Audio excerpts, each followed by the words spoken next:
Audiolibro El regalo de tu nombre, escrito por elsantonombre.org. Parte 4. La simpleza del regreso. Lamento encontrar, ya tarde, en la vida cierta claridad. Me he desalineado tanto del rumbo, me parece imposible volver a mi ser auténtico. Estoy muy lejos de ejercer mi vocación, porque la reconozco como abandonada hace mucho, y mis talentos se sienten ajenos.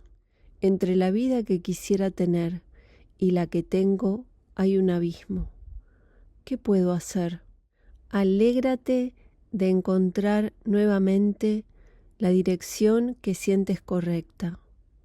No te lamentes, porque aquellos desvíos han sido necesarios para la experiencia actual. Cada vez que te aparezca un pensamiento respecto del pasado y de lo que pudo ser y no fue, descártalo, sabiendo que es un nuevo desvío, y por así decir, deséchalo como a la basura. No le prestes atención. Si realinear nuestra vida dependiera de un exhaustivo trabajo, como si tuviéramos que desenrollar un ovillo muy anudado, estaríamos perdidos. Pero es mucho más simple y fácil volver a la ruta original preparada para nosotros. La gracia nos asiste de un modo que resulta sorprendente, a través de maneras impensadas y de un entrelazamiento de hechos providenciales que no hemos generado. Lo único que se precisa de nosotros es un deseo muy fuerte de autenticidad o de integridad plena, de coherencia total, si prefieres.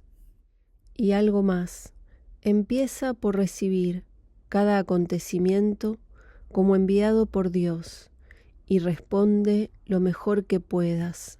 Eso es todo. La mente te dirá que no es suficiente, que ya está todo muy liado, pero no es verdad.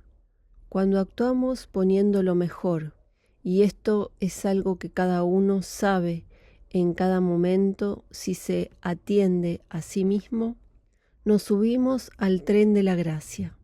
Solo se necesita repetir estos actos de impecabilidad, de afán de hacer el bien en lo que nos toque.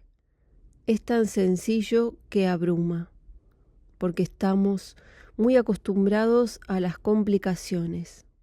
Y si no sé cómo actuar en una situación determinada, pero debo responder sin dilación, invoca a Jesucristo con verdad interna y dile que guíe tus movimientos por la senda correcta, que estás sin tino, pero que debes responder debido a las circunstancias y que de veras quieres hacerlo mejor.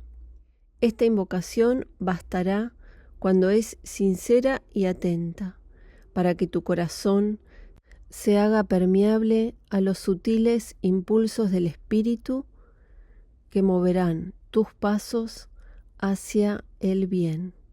Lo que precede a tu nombre.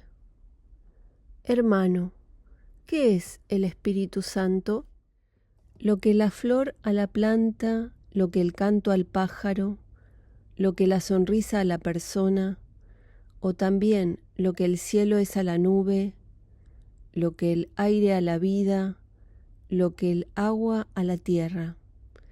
Es la fe del peregrino, el amor de los que se aman, el pedido de perdón que musita el que se ha dado cuenta.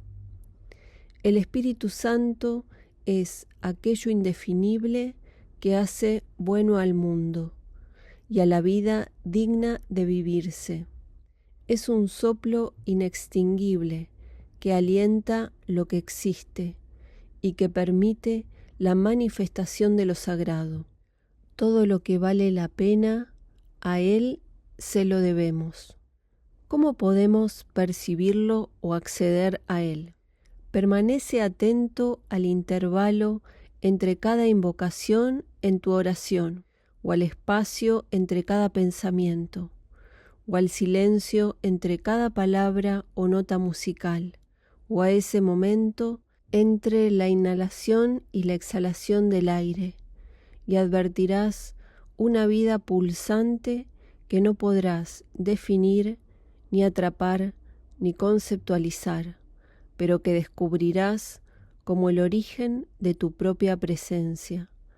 Su manifestación es paz inalterable, confianza plena, amor sin condiciones.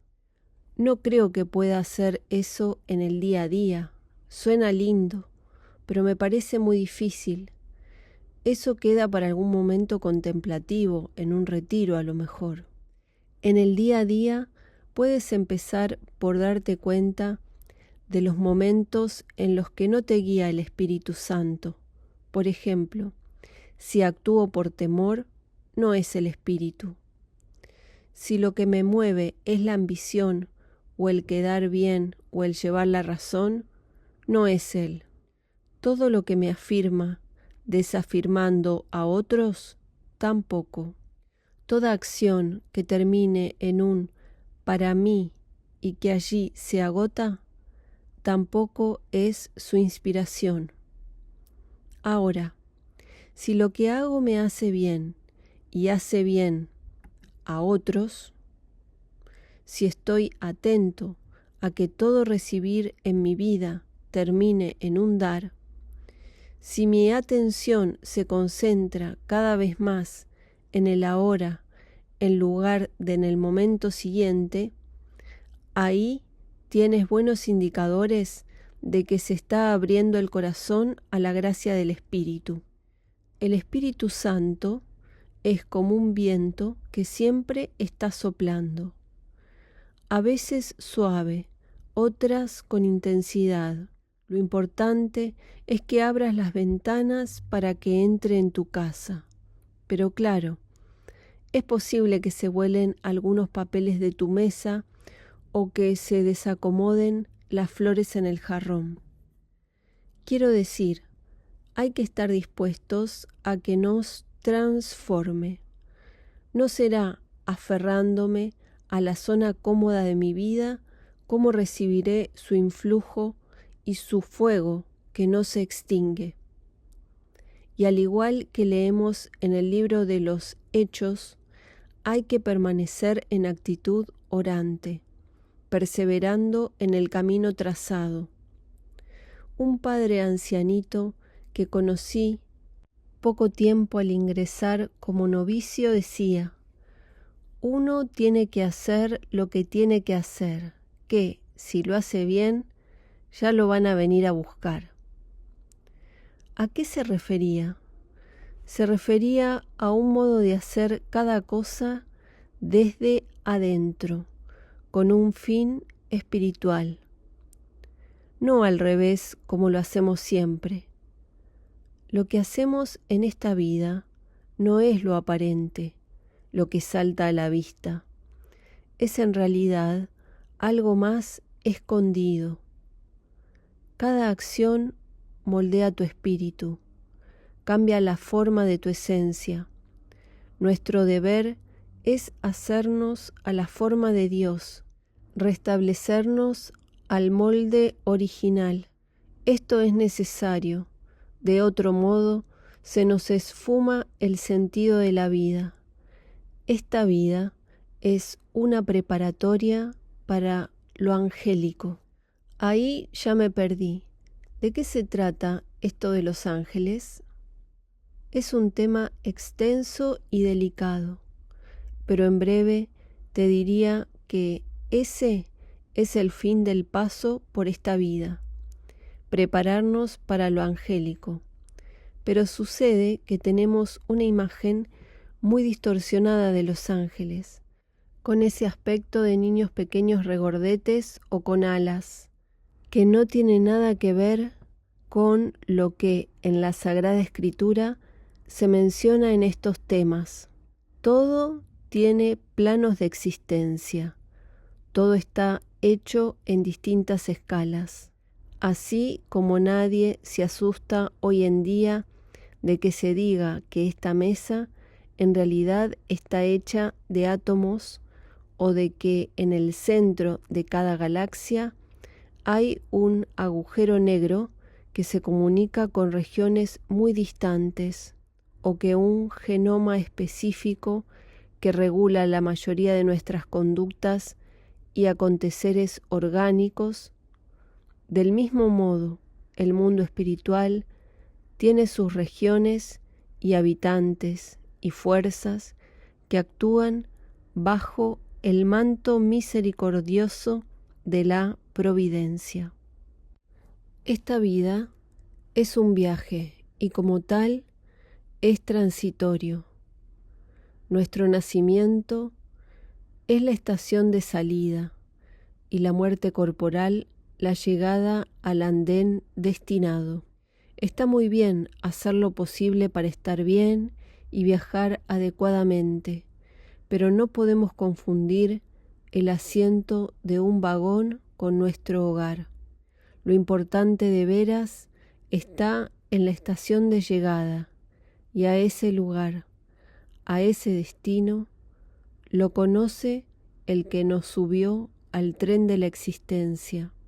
Es debido a ello que nuestra verdadera tarea aquí no es acumular bienes, ni reconocimiento, ni aferrarnos al asiento desesperadamente, sino fortalecer el espíritu, que es el verdadero viajero, el auténtico pasajero.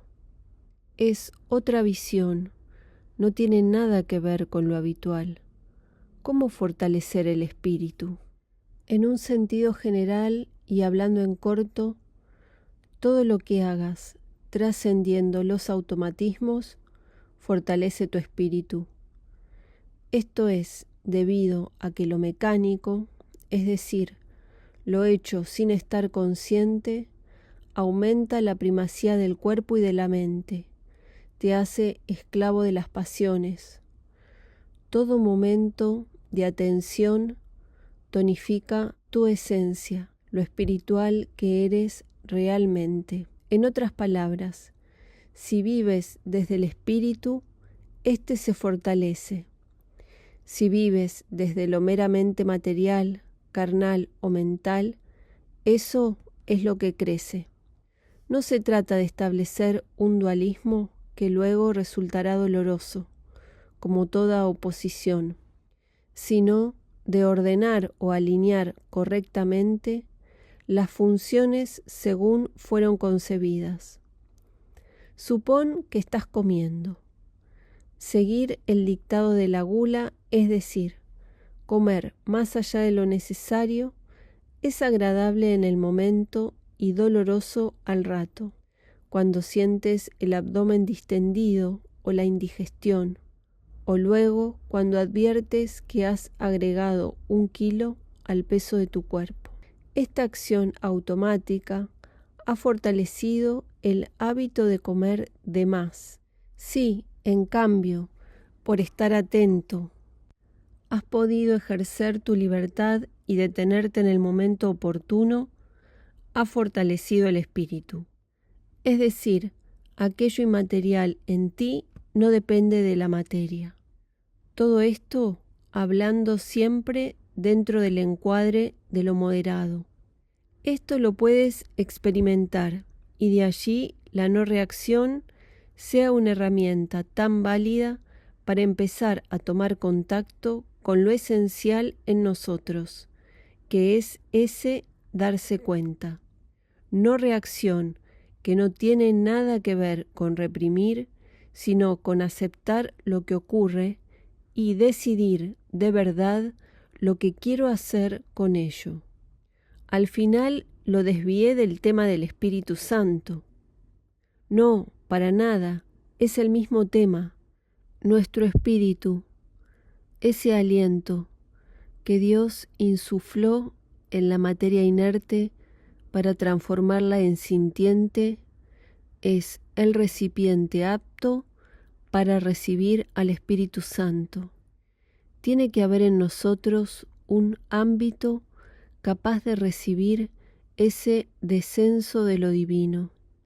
De ese reservorio hablamos cuando decimos nuestro espíritu, o la parte contemplativa del alma en otro lenguaje.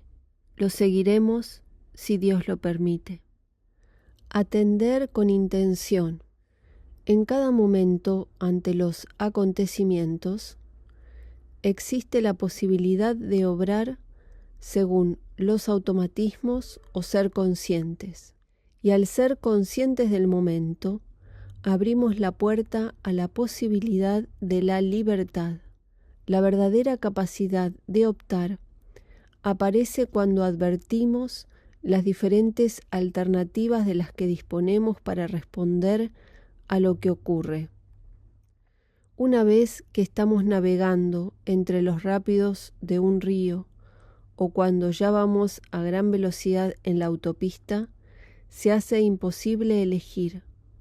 Allí todo es acción y reacción. Pero cuando nos detenemos un breve tiempo y nos separamos de la circunstancia, se produce un fenómeno particular. Algo observa al sujeto que está viviendo la situación y a la situación misma. En cierto modo, nos vemos desde arriba, como si el punto de mira se hubiera desplazado, aportando datos globales sobre hechos más distantes a la situación misma en la que estamos inmersos.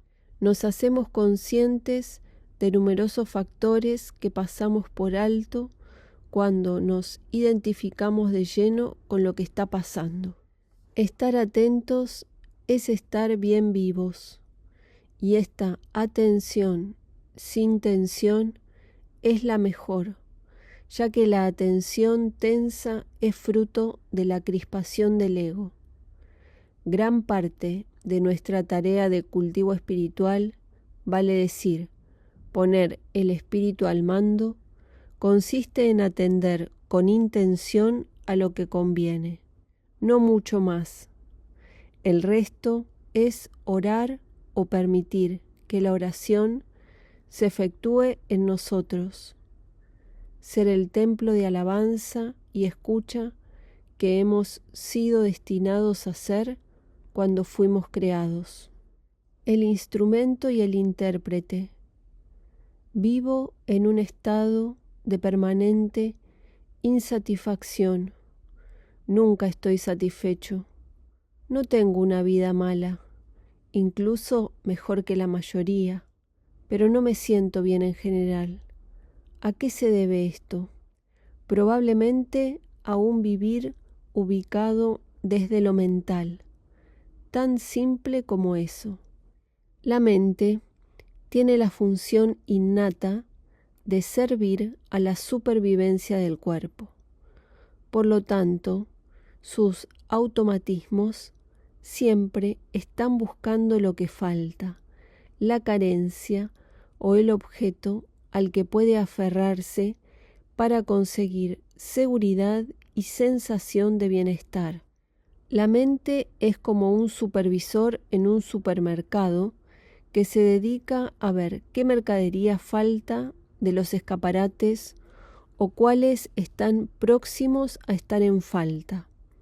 Por supuesto, si hace bien su función, estará siempre señalando el peligro de que esto o aquello se termine, o de aquello que los clientes reclaman, etc. No podemos quejarnos de la función bien cumplida. Por ejemplo, cuando hace muchas horas que no comemos, el estómago genera la sensación de hambre, esa pequeña náusea que bien identificamos y que nos manda hacia la nevera con cierto apremio. La mente es igual. Cuando necesita aprobación o propósito o claridad, nos da indicaciones en la forma de inquietudes varias, ansiedad o temor. Pero como nosotros identificamos a los pensamientos como nuestra propia voz, nos preocupamos. ¿Tú te preocupas cuando tienes hambre? No, más bien te compras algo para comer o te pones a cocinar. Lo resuelves y listo. Es el caso de la mayoría de los lectores que no sufren carencias materiales extremas, pero con las carencias mentales ocurre una identificación de tal magnitud que no tratamos a la sensación del mismo modo práctico, sino que nos complicamos en 1001 vueltas del pensamiento como si se tratara de algo muy íntimo y particular. La mente es un instrumento, una herramienta que ha de ser puesta al servicio de la voluntad divina, ni más ni menos. Imagina que tú tienes una escoba para barrer o una pala para cavar, y en lugar de usarlas como corresponde, te pones a ver las manchas que tiene el mango de madera o las pequeñas imperfecciones del metal y sus mínimas huellas debidas al uso. Pues con la escoba que barres y con la pala cavas y listo. Hemos de darnos cuenta de que cuerpo y mente son elementos de la persona al servicio del espíritu. Espíritu insuflado por Dios en nosotros al ser creados y que es lo que esencialmente somos. Al reconocernos hijos, ponemos atención en el uso que daremos a las herramientas de que disponemos para servir a Dios. No hay felicidad posible si confundimos al instrumento con el intérprete. Ser lo que somos realmente nos pone en línea con la voluntad de Dios según fuimos concebidos. Esto implica mirar de frente nuestra vocación vital y asumir que los talentos o capacidades que recibimos son para consumar dicho llamado. Cualquier otra ubicación interior o uso de nuestras facultades desvía aquello original que viene a ser lo que nos da sentido. Pero, ¿cómo vivo satisfecho en lo práctico de cada día? Vivir ejerciendo la vocación propia y que reconocemos como verdadera, aplicando nuestros particulares talentos al desarrollo de ese llamado, es fundamental. Es decir, hacer en todo momento lo que nos parece correcto, cumpliendo lo que consideramos nuestro deber, poniendo todo el potencial que tenemos a eso que nos reclama cada situación. Hecho eso, descansar en la providencia es la actitud coherente. A nosotros nos toca la acción impecable, a Dios los resultados de esta. Si esto se hace vivencia y no mero concepto, se vive en una tranquila satisfacción. La apertura del corazón. Me costaba estar atento en el presente. Tenía muchas expectativas sobre las charlas que mantendríamos, pero como siempre, los primeros días eran de silencio. Este requisito previo que me impuso desde los primeros encuentros era necesario para que el corazón se abriera, me había dicho. Estarse callado, ejecutando tareas simples, sin otro apoyo que la percepción, iba quitando la costra que cubría al espíritu. Su presencia, mansa pero vital, me tranquilizaba. De otro modo, hubiera salido corriendo como víctima del espanto. El paisaje me hacía despejo, y esa vasta soledad era como el vacío seco que sentía. La vastedad me abrumaba, y su monotonía aunque bella para una pintura, me dejaba dolorido. Lloraba mucho. La bruma del amanecer me entristecía, quedaba envuelto en pena. Si salía el sol y el aire resplandecía, saber que luego vendría la noche me ponía nostálgico por anticipado. A medida que pasaban las horas y los días, el alma se iba poniendo en carne viva, como si todos los dolores que hubiera sufrido en la vida desfilaran ante mí y me dejaran como resto el desamor. Volverme hacia Dios en oración era, en ese punto, del todo natural, pero eso no menguaba la dureza que notaba en el pecho.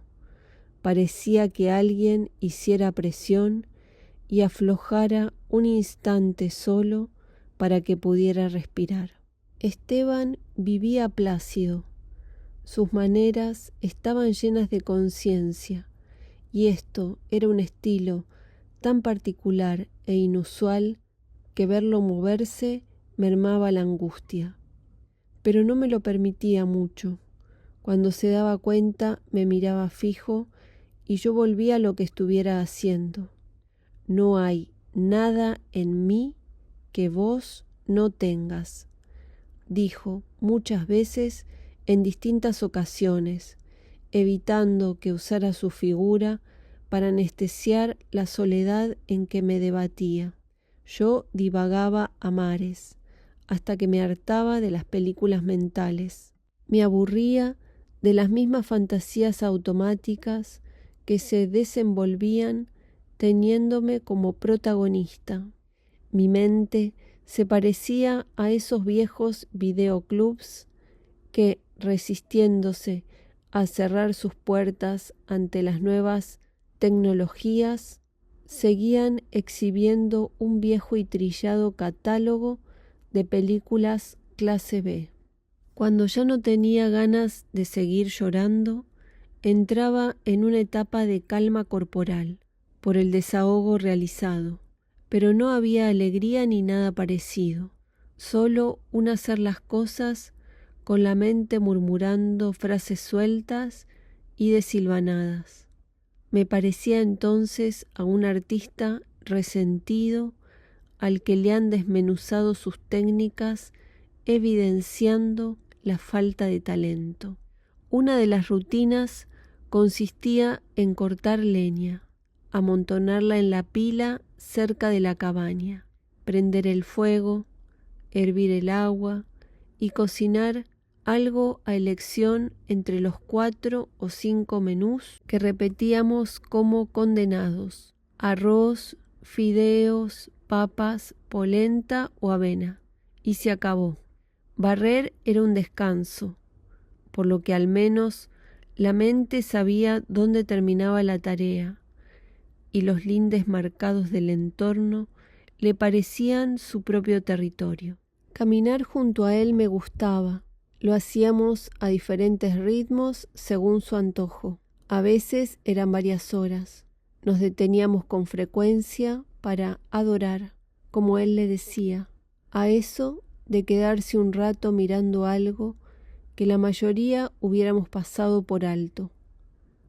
Una florcita al lado del camino que sale de entre las piedras, un caminito trazado por las pisadas de miles de hormigas durante la noche, un pino común y silvestre, parecidísimo a todos los otros pinos del valle, era motivo para plantarnos un cuarto de hora.